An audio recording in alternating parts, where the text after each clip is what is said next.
பொதுவாக எந்த ஒரு பிரச்சனைன்னு வந்தாலும் பேசினாலே எல்லாமே முடிஞ்சிடும், எல்லாமே சரியாயிடும்.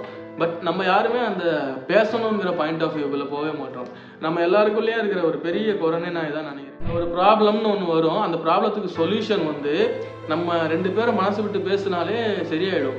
அதில் என்ன ஆகுதுன்னா நடுவில் ஒன்று ஈகோன்னு ஒன்று போகிறது. எதிரில் நிற்கிறவருக்கும் உங்களுக்குமே அவன் பேசட்டும் நான் பேசுகிறேன் அப்படின்னு சொல்கிற மாதிரி 2 பேரும் மாற்றி மாற்றி அதே மாதிரி நினச்சிக்கிட்டு அந்த ஈகோ வந்து உங்கள் 2 பேரையும் பேச விடாமல் ஒரு செவுறு மாதிரி நின்றுதா.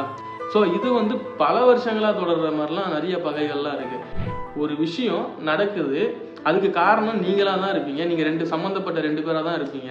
அந்த 2 பேரில் ஏதோ தவறுதலாக நடந்திருக்கலாம், இல்லை பை மிஸ்டேக் ஏதோ ஒரு விஷயத்தில் நடந்திருக்கலாம். ஸோ அந்த விஷயம் நடந்து போச்சு, அதை நம்ம உட்காந்து பேசினா தானே அதுக்கான சொல்யூஷன் கிடைக்கும். அதை பேசணுங்கிற மென்டாலிட்டிக்காக ஏன் யாருமே வரமாட்டாங்கன்னு எனக்கு ஒன்றும் புரியல.